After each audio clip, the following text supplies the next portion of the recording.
Anda di Kaya Finansial. Di video ini, saya berikan 4 langkah taktis membagi gaji dengan rumus 40,30,20,10 yang bisa Anda mulai hari ini untuk menghentikan kebocoran dompet, bahkan kalau gaji masih UMR atau pas-pasan. Anda tidak perlu jago matematika. Di menit ke-10, ada kunci otomatis, 5 menit yang menjaga uang Anda jangka panjang.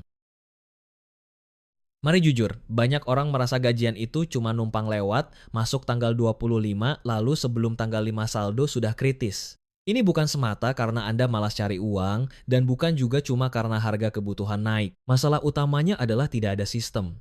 Tanpa sistem, gaji 5 juta terasa kurang. Gaji 15 juta pun tetap habis karena lifestyle inflation. Saya pernah ada di situ. Awal kerja saya kira cara mengatur uang adalah menyiksa diri, puasa Senin Kamis supaya irit. Saya tahan sebulan, lalu di akhir bulan saya balas dendam, menghabiskan sisa uang karena merasa berhak bahagia. Hasilnya nol besar. Di titik itu saya paham, mengatur uang bukan soal menahan semua, tapi soal proporsi yang masuk akal. Ada kalimat yang terdengar aneh tapi benar, menjadi kaya itu membosankan. Berhenti berharap fondasi finansial beres lewat satu kali hoki, saham gorengan, atau kripto yang naik turun. Kekayaan yang tahan lama lahir dari kebiasaan kecil yang konsisten, seperti membagi pos gaji, bukan dari aksi heroik yang sekali lalu hilang. Sebelum masuk ke angka, lakukan audit 2 menit sekarang, atau pause sebentar, buka aplikasi bank dan e-wallet, screenshot saldo total Anda. Lalu tulis di kertas 3 pengeluaran terbesar bulan lalu selain bayar kos. Ini titik nol Anda. Tanpa data ini, rumus apapun jadi tebak-tebakan, dan tebak-tebakan selalu kalah dari kebiasaan boros. Kalau data sudah di tangan, kita mulai dari pos pertama dan terbesar, 40% biaya hidup. Banyak orang di kota besar merasa mustahil hidup hanya dari 40% gaji. Benarkah mustahil atau ada kebocoran halus yang tidak terasa seperti pengeluaran kecil yang rutin? Di bagian berikutnya, kita bongkar titik bocornya satu persatu. Baseline itu kunci. Pos 40% dalam rumus ini dipakai untuk kebutuhan mutlak, makan harian, sewa tempat, transport kerja, listrik, dan air. Ingat, Netflix, paket data streaming, dan kopi susu bukan kebutuhan, itu keinginan. Kalau Anda salah mengklasifikasikan dari awal, seluruh rencana akan runtuh pelan-pelan tanpa Anda sadar. Bayangkan Budi, gaji 5 juta. Dia merasa pengeluaran makannya 2,5 juta itu wajar karena kebutuhan. Setelah dicek, ternyata hampir setiap makan siang dia delivery 35.000 plus ongkir. Padahal kalau jalan sedikit ke warteg cukup 15.000. Selisih 20.000 dikali 22 hari kerja jadi 440.000, hampir 10% gaji hilang hanya karena kebiasaan kecil yang terlihat sepele. Sekarang kita hitung yang pahit tapi jujur. Jika gaji Anda 5 juta, 40% berarti 2 juta. Kalau kos saja sudah 1,5 juta, sisa 500.000 untuk makan sebulan jelas tidak masuk akal. Kalau ini kondisi Anda, jangan memaksa rumusnya, ubah variabelnya. Turunkan biaya kos, cari roommate atau tambah pemasukan. Matematika tidak punya perasaan, keputusan logis tetap harus Anda ambil. Tanya diri Anda dengan tegas, saya ini membayar fungsi atau gengsi? Sepatu kerja 300.000 yang awet 2 tahun itu fungsi. Sepatu hype 2 juta dengan gaji UMR itu gengsi, dan itu mempercepat kehancuran finansial. Mulai hari ini, coret semua pengeluaran gengsi dari daftar kebutuhan. Kebutuhan itu yang membuat Anda bisa kerja dan hidup, bukan yang membuat Anda terlihat naik kelas. Aksi taktis kurang dari 10 menit, matikan notifikasi e-commerce dan food delivery di HP Anda. Notifikasi diskon tanggal kembar itu pemicu belanja impulsif yang paling licik karena terasa seperti kesempatan. Saat notifikasi mati, Anda belanja saat butuh, bukan saat aplikasi memancing emosi Anda. Ini langkah kecil, tapi efeknya langsung ke dompet. Kalau Anda sudah jujur membedakan kebutuhan dan keinginan, kita lanjut ke pos 30%. Ini rumahnya cicilan, utang, gaya hidup, dan juga beban sandwich generation. Banyak orang terjebak karena merasa pos ini fleksibel, padahal inilah sumber kebocoran terbesar. Di bagian berikutnya, kita bereskan cara mengunci angka 30% agar Anda tidak hidup gali lubang tutup lubang.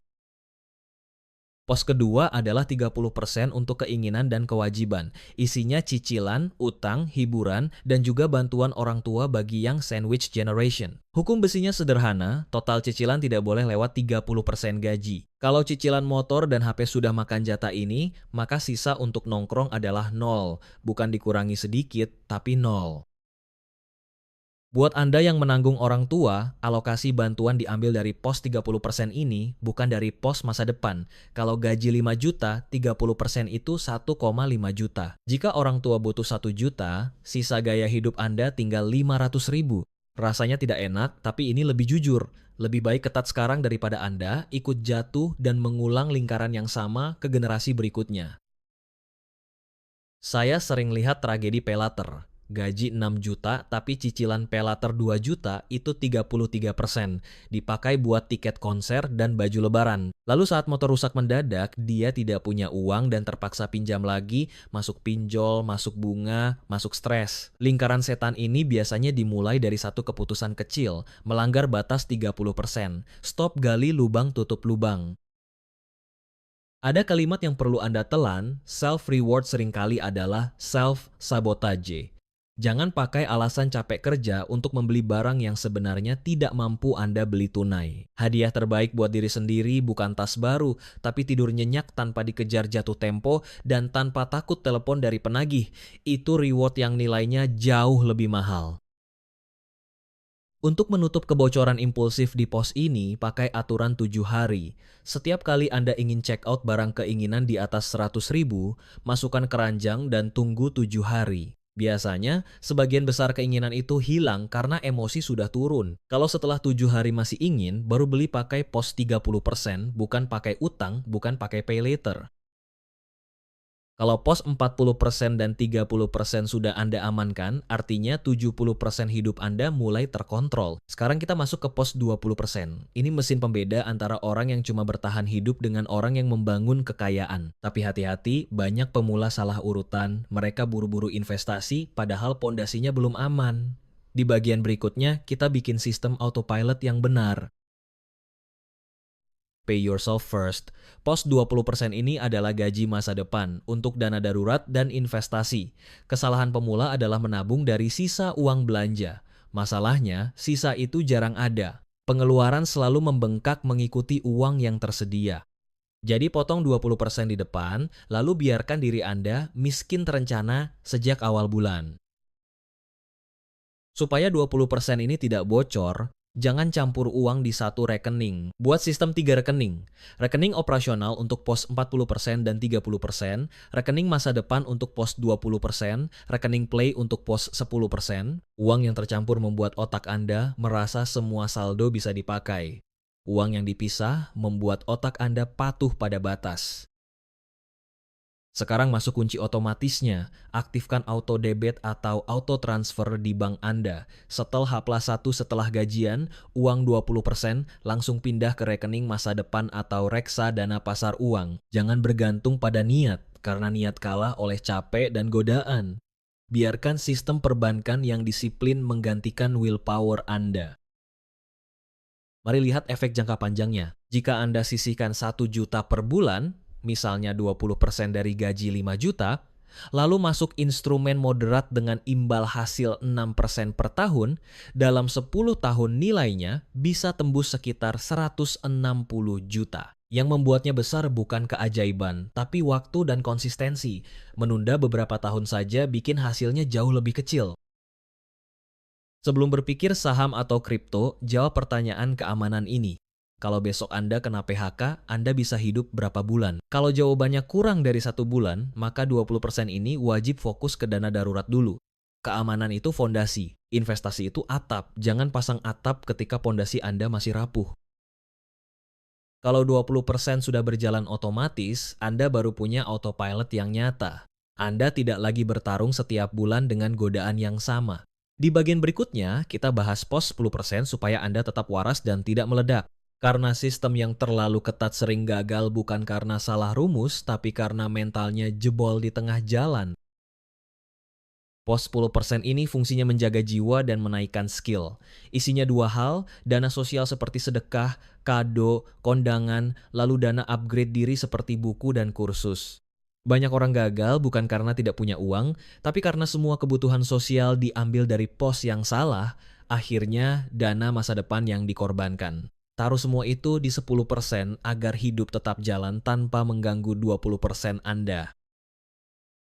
Kalimat yang perlu Anda pegang, investasi dengan return tertinggi bagi gaji UMR bukan saham bank besar, tapi leher ke atas. Kursus Excel atau bahasa Inggris 300.000 bisa membuka peluang kerja yang menaikkan gaji Anda jutaan rupiah. Fokus menaikkan active income lewat skill yang dipakai kerja, karena itu yang paling cepat mengubah hidup saat modal investasi masih kecil.